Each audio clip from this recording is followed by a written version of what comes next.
Bonjour tout le monde, Martin Latulippe ici, conférencier, auteur, coach. Vous me retrouvez présentement bien dans mon quartier. Je suis en train d'attendre ma petite fille qui revient de l'école. Alors, je suis à l'arrêt d'autobus et j'ai pensé en profiter pour faire ma deuxième vidéo de mon défi 30 vidéos en 30 jours, qui est en fait votre défi aussi que j'ai intitulé Dans 30 jours, j'aurai quoi? Hein, ceux qui ont manqué la vidéo d'hier, je vous ai lancé un défi de participer à cette aventure-là que j'ai intitulée Dans 30 jours, j'aurai quoi? Et j'ai été littéralement submergé par des centaines d'engagements. Alors tout le monde, bravo pour vos engagements tout simplement épiques. Ça va de la perte de poids, de la prise à parole en public, de démarrer un blog, écrire des textes, être plus positif, à des choses vraiment touchantes et inspirantes comme des gens qui m'ont écrit parce qu'il y avait des phobies, qui n'ont jamais pris l'avion et que maintenant ils vont s'engager à prendre l'avion d'ici le 19 novembre. Des gens qui sont timides et puis que maintenant ils vont décider d'être moins timides au cours des 30 prochains jours. Des gens qui n'ont pas parlé à leur enfant depuis des mois et qui se sont engagés à faire des démarches pour rebâtir des ponts. Alors écoutez, ça a été très, très, très inspirant. Bravo pour avoir répondu à l'appel. Je suis méga fier de vous. Alors aujourd'hui, je vous partage 3 raisons. Non seulement pourquoi je suis fier de vous, mais pourquoi vous devriez toujours développer l'habitude de vous lancer des défis et de mettre ça, de choisir ça en fait comme un mode de vie pour le reste de votre vie. Pas juste pour les 30 prochains jours, mais pour le reste de votre vie. Et je vais vous partager aussi rapidement 3 stratégies infaillibles que moi j'utilise pour mettre les chances de mon côté quand je relève des défis, tant dans ma vie personnelle que professionnelle. Alors, allons-y avec les 3 raisons pourquoi. D'abord, je suis fier que vous ayez accepté de relever le défi dans 30 jours, j'aurai quoi? Mais pourquoi vous devriez choisir ça comme mode de vie? Premièrement, c'est que se lancer un défi, ça nous permet de faire une introspection qui met du piquant dans notre vie. Non, mais pensez-y, hein? Combien de fois dans notre vie est-ce qu'on s'arrête pour réfléchir à si on est à jour avec notre vie?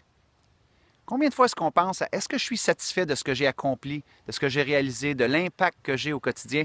Et la contrepartie d'un questionnement comme ça, c'est que si je ne suis pas satisfait, eh bien, quel genre de défi est-ce que je peux mettre en place, orchestrer pour augmenter mon taux de satisfaction dans ma vie personnelle ou professionnelle? Et souvent, un défi, ça déclenche ça. Hein, ceux qui ne connaissent pas mon histoire, moi, eh bien, j'ai passé à quelques millimètres de mourir en 2001. Hein. J'étais un ancien joueur de hockey et j'avais reçu par accident un coup de patin ici à la gorge et qui était venu me faire frôler la mort de quelques millimètres. Et cet incident-là m'a amené dans une profonde réflexion au niveau de ma vie, certes. Mais ce que j'ai appris aussi, surtout avec cet incident-là, c'est que je me suis fait la promesse de ne plus jamais attendre que ce soit la vie qui vienne provoquer un défi dans mon quotidien pour que je décide de m'activer vers davantage, vers la meilleure version de qui j'aspirais devenir. Et à cette époque-là, bien, ma vie était pas mal un bordel dans bien des sphères de ma vie. Je vivais bien en dessous de mes aspirations. Alors maintenant, hein, plutôt que d'attendre que la vie m'envoie des défis, mais je décide de devenir cette personne-là qui se lance des défis très souvent, fréquemment, comme un mode de vie. Alors, je suis très fier que vous ayez choisi de vous lancer ce défi-là parce que ça va vous permettre de faire une introspection qui va mettre un peu de piquant dans votre quotidien. La deuxième raison pourquoi que je trouve qu'on devrait constamment se lancer des défis, pourquoi je suis fier que vous l'ayez fait, c'est que, bon, vous allez le voir, ça l'inspire votre entourage, ça l'inspire les autres. Pensez-y. Que ce soit la patate de sofa, hein, celle-là qui écoute tout le temps la télévision, qui, boum, au cours des 30 prochains jours, décide de s'activer et de développer un mode de vie actif. Que ce soit la personne timide qui, du jour au lendemain, décide de sourire aux gens, de dire bonjour aux gens, de dire son opinion dans des réunions au travail. Que ce soit la personne négative qui est toujours en train de chialer, qui est cynique, qui, au cours des 30 prochains jours, va décider d'être positive, qu'est-ce que vous pensez que ça fait à votre entourage?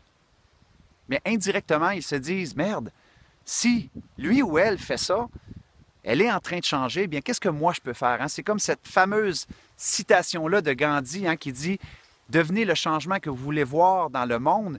Eh bien, lorsqu'on se lance un défi, on devient le changement et indirectement, eh bien, on inspire les gens aussi dans notre entourage. Troisième raison pourquoi que de se lancer un défi, c'est tellement magique. Eh bien, parce que se lancer un défi, ça rend fier lorsqu'on l'atteint. Mais lorsqu'on ne l'atteint pas, ça rend aussi humble. Et vous savez quoi? Les deux énergies sont OK aussi. Probablement que comme moi, vous avez réalisé que très souvent, on n'atteint pas nos objectifs et nos défis dans la vie. Malheureusement, beaucoup de gens qui vont se laisser démotiver à cause de ça, plutôt que de se rappeler que c'est simplement un humble rappel que c'est OK de ne pas toujours atteindre nos objectifs et de réaliser nos défis. Des fois, on avance autant dans l'échec que dans la réussite. En tout cas, du moins, c'est une de mes croyances. Alors, peu importe ce qui va se passer au cours des 30 prochains jours, j'espère que vous allez réaliser que oui, plusieurs d'entre nous, on va être fiers d'avoir réalisé nos défis, mais que si jamais on ne l'a pas atteint, il y a une humilité aussi. Il faut aussi avoir la sagesse de mesurer le progrès. Ça veut dire que peu importe l'atteinte de votre objectif, vous allez avoir progressé, vous allez avoir fait un gain immense intérieurement et extérieurement. Alors ça, c'est les 3 raisons pourquoi je trouve qu'on devrait toujours se lancer des défis et choisir ça comme mode de vie au quotidien. Maintenant, allons-y avec 3 stratégies infaillibles pour mettre les chances de votre côté au cours des 30 prochains jours. Dans le cadre de ce défi-là que j'ai intitulé « Dans 30 jours, j'aurai ». La première chose que je veux que vous fassiez, c'est faire une liste de toutes les raisons, les excuses pour lesquelles vous avez peut-être abandonné dans le passé lorsque vous vous êtes lancé un défi. Oui, vous avez bien compris, c'est très contre-intuitif à faire une liste de toutes les raisons qui pourraient se présenter à vous, qui vous donneraient le goût d'abandonner, de quitter, des excuses que vous utiliseriez au cours des 30 prochains jours. Faites-en une liste. Ça, c'est la première chose à faire. La deuxième chose à faire, c'est qu'une fois que vous allez avoir votre liste et vous allez la voir devant vous, eh bien, écrivez pourquoi est-ce que cette fois-ci, ça va être différent. Écrivez pourquoi est-ce que lorsque cette excuse-là, cette raison-là, cet obstacle-là va se présenter au cours des 30 prochains jours, pourquoi est-ce que maintenant, dans le cadre du défi, dans 30 jours, j'aurai, pourquoi ça sera différent? Vous savez, c'est une stratégie très contre-intuitive, mais très puissante. Pourquoi? Parce que lorsque vous allez la voir venir, cette excuse-là, au cours des 30 prochains jours, eh bien, plutôt que de vous laisser affecter par elle et